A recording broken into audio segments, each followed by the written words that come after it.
नमस्कार दर्शकों, मैं आरएस अग्निहोत्री आप सबका स्वागत करता हूं। दर्शकों, आज हम बात करेंगे 9 फरवरी से लेकर 15 फरवरी तक के साप्ताहिक राशिफल को लेकर, जो कि कर्क राशि वालों के लिए रहने वाला है। इस सप्ताह कर्क राशि वालों के लिए समय कैसा रहेगा, इस सप्ताह कौन कौन से ग्रहों का राशि परिवर्तन होगा, ग्रहों के राशि परिवर्तन से कौन कौन से क्षेत्रों में क्या क्या बदलाव देखने को मिलेगा, हम बात करेंगे आपके संपूर्ण क्षेत्रों के बारे में। तो आइए जानते हैं।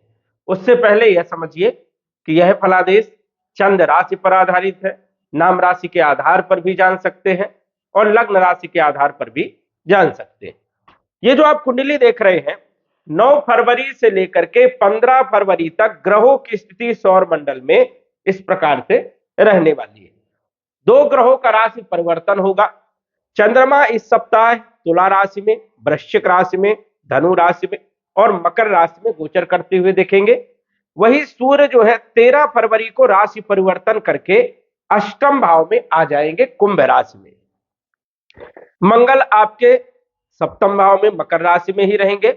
राहु बुध और शुक्र अष्टम भाव में कुंभ राशि में और शनि मीन राशि में, गुरु 12वें भाव में मिथुन राशि में और केतु सिंह राशि में गोचर करते हुए देखेंगे। अब हम जान लेते हैं कि इन ग्रहों का प्रभाव हमारे किन क्षेत्रों के लिए पॉजिटिव और किन क्षेत्रों के लिए निगेटिव रहने वाला है। तो आइए विस्तार से जानते हैं, और यदि कोई ग्रह खराब परिणाम दे रहा है तो उसके लिए बचाव के लिए उपाय क्या करना है। सबसे पहले तो हम चर्चा करेंगे चंद्रमा के बारे में, क्योंकि चंद्रमा का फलादेश ना तो मासिक राशिफल में होता, ना त्रैमासिक राशिफल में होता और ना ही वार्षिक राशिफल में होता।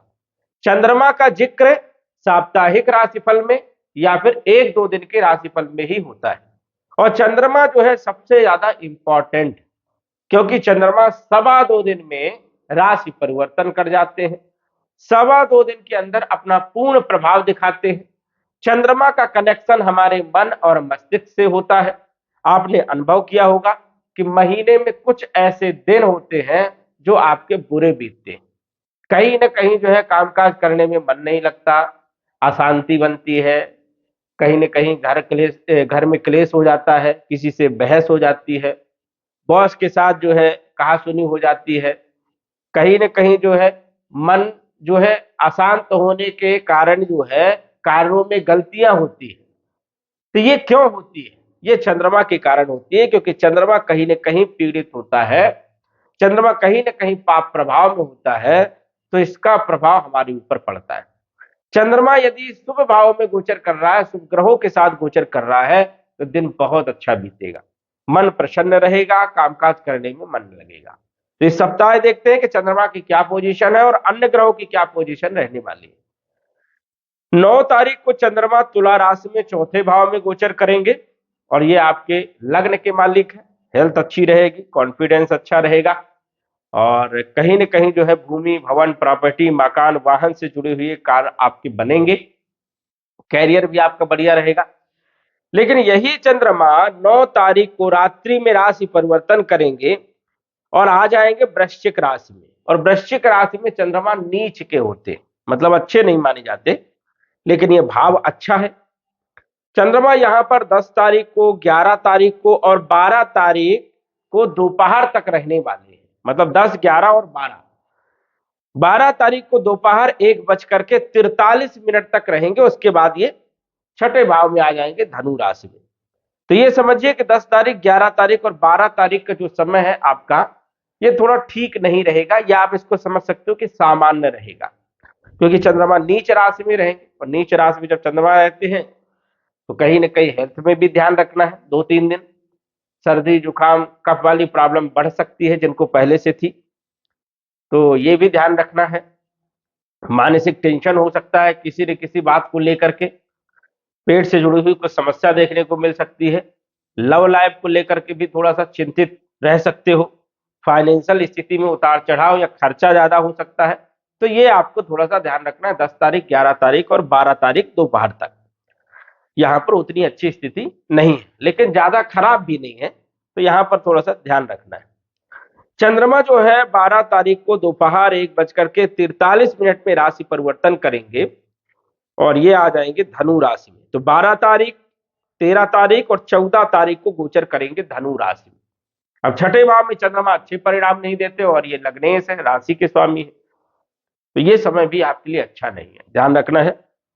रोग में वृद्धि हो सकती है, शत्रु हावी हो सकते हैं, शत्रु परेशान कर सकते हैं, बहुत ज्यादा टेंशन में आ सकते हैं आप किसी बात को लेकर, किसी के साथ विवाद हो सकता है, कहासुनी हो सकती है, कामकाज में गलतियां हो सकती है। तो ये 14 तारीख तक का समय आपका बढ़िया नहीं है, ये ध्यान रखना है। 10 तारीख से 14 तारीख तक। 15 तारीख को चंद्रमा आ जाएंगे आपके सप्तम भाव में, यहां पर अच्छे परिणाम देंगे, स्वास्थ्य भी अच्छा रहेगा, कॉन्फिडेंस भी अच्छा रहेगा, कामकाज में मन भी लगेगा और तसल्ली मिलेगी। तो ये ध्यान रखना है कि इस सप्ताह में चंद्रमा की पोजीशन अधिकतर दिनों के लिए अच्छी नहीं है। अब ये स्थिति अच्छी नहीं है तो बचाव करना है, उपाय भी करना है। ओम सोम सोमाय नमः इस मंत्र का जप भी आपको करना है। अन्य ग्रहों की यदि हम चर्चा करें तो धन के मालिक सूर्य सप्तम भाव में गोचर करेंगे 13 फरवरी तक, अच्छा समय है कुटुंब परिवार के लिए, धन के लिए। लेकिन 13 तारीख को ये अष्टम भाव में चले जाएंगे तो अच्छा समय नहीं है, अकस्मात धनहानि हो सकती है, नुकसान हो सकता है, चोट चपेट लग सकती है, कॉन्फिडेंस लो हो सकता है। तो ये आपको थोड़ा सा ध्यान रखना है कि सूर्य की स्थिति भी बढ़िया नहीं है। सूर्य आदित्य स्तोत्र का पाठ करें, नियमित तौर पर सूर्य को जल चढ़ाए। तीसरे भाव के मालिक है बुध देव, बुध तीसरे के भी मालिक है और 12वें भाव के भी मालिक है। अष्टम भाव में विपरीत परिवर्तन राजयोग में है, यहां पर मिले जुले परिणाम मिलेंगे। कम्युनिकेशन स्किल जो है देखा जाए तो ठीक ठाक यहां पर रहेगा। विदेश की यात्राओं के लिए तो ठीक है समय, लेकिन खर्चे थोड़े बढ़ सकते हैं। भाइयों के साथ संबंध थोड़ा अच्छे से बना करके चलना है। यात्राएं यदि कर रहे हैं तो थोड़ा सावधानी रखना है, परेशानी हो सकती है, तो ये आपको ध्यान रखना है। शुक्र जो है चौथे भाव के मालिक और एकादश भाव के मालिक है, अष्टम में गोचर कर रहे हैं। मिले जुले परिणाम यहां पर मिलेंगे। भूमि भवन प्रॉपर्टी से जुड़े हुए कार्यों में थोड़ा ध्यान रख करके काम करें, सफलता मिलेगी, लाभ होगा, आय में वृद्धि होगी और शुक्र कहीं ना कहीं फाइनेंशियल स्थिति के लिए सपोर्ट करने का काम करेंगे। मंगल आपके पंचम भाव और कैरियर के मालिक है, उच्च राशि में गोचर कर रहे हैं, अच्छी स्थिति में है। रुचक नामक पंच महापुरुष राजयोग बना रहे हैं, केंद्र त्रिकोण राजयोग बना रहे हैं। विद्यार्थियों के लिए समय बढ़िया है, संतान के लिए समय बढ़िया है।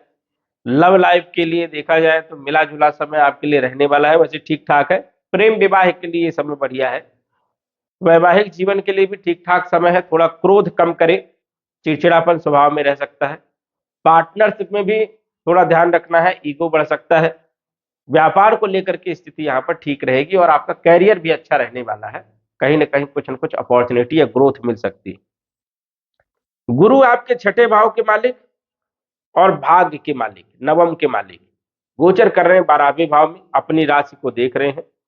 रोगों को दूर करेंगे, ऋणों को समाप्त करेंगे, कंपटीशन में सफलता देने का काम करेंगे। वही भाग्य का साथ मिलेगा। जो लोग विदेश जाना चाहते हैं तो समय बढ़िया है, या विदेश में रह रहे हैं तो अच्छा समय है, या एक्सपोर्ट इंपोर्ट का काम कर रहे हैं तो भी अच्छा समय है। शनि सप्तम भाव और अष्टम भाव के मालिक होकर के भाग्य भाव में गोचर कर रहे हैं और अपने नक्षत्र में आ गए हैं। केंद्र त्रिकोण राजयोग में है तो अच्छी स्थिति है। भाग्य का साथ आपको मिलेगा, थोड़ा सा डिले हो सकता है कार्यों में, लेकिन काम आपके बनेंगे। वही अष्टम के मालिक है तो थोड़ा सा शनि पर भी ध्यान रखें, उपाय करके चले, क्योंकि शनि आपके लिए मारक है। पिता के साथ संबंध थोड़ा सा कमजोर हो सकते हैं, ये भी आपको विशेष तौर पर ध्यान रखना है। राहु अष्टम भाव में 3 ग्रहों के साथ रहने वाले हैं, सूर्य भी आ जाएंगे 13 तारीख को, तो ये अच्छे परिणाम नहीं देंगे। ध्यान रखना है, अकस्मात नुकसान, अचानक कोई न कोई समस्या आ सकती है, ये भी आपको ध्यान रखना है। कोई ऐसे कार्य ना करे जिससे परेशानी बढ़े। केतु जो है सपोर्ट करने का काम करेंगे, लेकिन परिवार में थोड़ा ध्यान रखना है, कुटुंब परिवार को साथ में लेकर के चलना है और बहस से आपको बचना है। तो इस सप्ताह यदि हम बात करें तो ग्रहों की स्थिति आपके लिए सामान्य है, चंद्रमा की स्थिति भी ठीक नहीं है, थोड़ा सा आपको ध्यान रखना पड़ेगा कर्क राशि वालों के लिए, और फूक फूक करके कदम रखना है। सोच विचार करके ही आपको कोई भी कार्यों में डिसीजन लेना है। कुछ क्षेत्रों के लिए अच्छी स्थिति है, लेकिन कुछ क्षेत्रों के लिए थोड़ी सावधानी है। यह एक साधारण फलादेश है, सार्वजनिक फलादेश है। सटीक जानकारी के लिए आप कुंडली का विश्लेषण करवा सकते हैं। तो दर्शकों, आज बस इतना ही। धन्यवाद। यदि आप अपनी कुंडली का विश्लेषण घर बैठे करवाना चाहते हैं तो दिए गए व्हाट्सएप नंबर से संपर्क करें। साधारण फीस जमा करके आप अपनी कुंडली का विश्लेषण फोन के माध्यम से घर बैठे ही करवा सकते हैं और जान सकते हैं अपने भूत, भविष्य और वर्तमान के बारे में। धन्यवाद। WhatsApp number 9479893911।